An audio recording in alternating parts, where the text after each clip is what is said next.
Well, the voters of Texas have decided on 14 constitutional amendments. Now, 13 of the 14 passed. So we want to quickly go over the two propositions that voters gave a resounding yes to and talk about one of the ones that failed.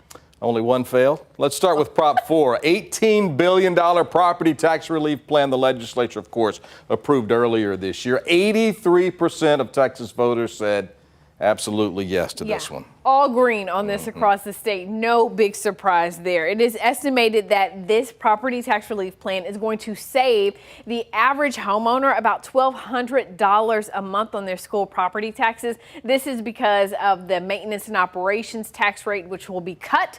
And that is what schools use for their day-to-day operations. Brian, the good news, though, the state's going to pick up the tab. So schools won't lose any money out of this, at least not for the next 2 years. And that exemption going up, which is what they decided on way back when. They talked about this for a long time, took a couple of special sessions, and here we are, more than 1.6 million vote difference between the yays and the nays for Proposition 4. Yeah. The other big prop that a lot of people were concerned about, or interested in rather, is Proposition 9. And this is that cost of living adjustment for Texas's retired teachers. That's right. Now, this also passed with 83%, almost 84% of the vote, as you can see, resounding yes, yet again from Texas voters, thinking of those teachers they had back in the day. Yeah, more people actually voted for this than Prop 4. And this is because retired Texas teachers have not had a cost of living adjustment in nearly 20 years, Brian. They got one in 2013, but only teachers who retired by August 2004 got that COLA.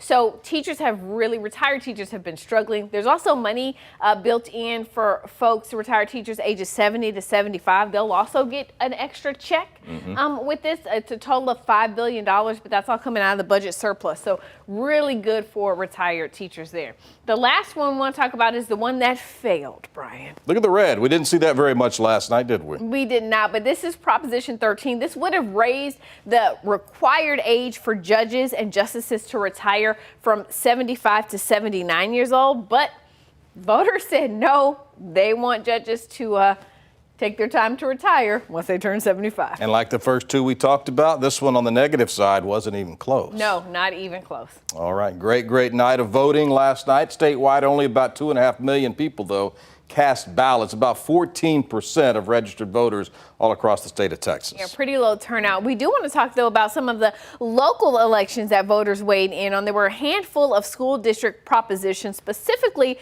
those voter approval tax rate elections, where districts ask voters to approve new tax rates. This happens when the proposed school district tax rate is more than the state rate. In Round Rock ISD, Proposition A passed with a vote of 73% to 27%.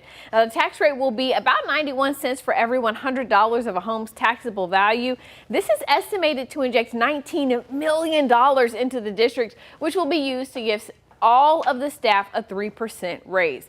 Pflugerville ISD voters also approved their VATRE to make tax rate $1.10 with a vote of 63% to 37%. Pflugerville in a unique position because this approved rate is lower than what homeowners are currently paying, but it would have been even less if voters would have rejected this proposal. The district is expected to get an additional $10.7 million in funding thanks to this new rate. That money is going to be used to pay all teachers and staff more. Lago Vista ISD in the same position as Pflugerville ISD. Voters there in Lago Vista approved a new rate, $1.01. That's expected to generate an additional $800,000 for the school district, and that money will be used for salary increases, safety and security measures as well. You can, of course, find all these results on our website, KVUE.com.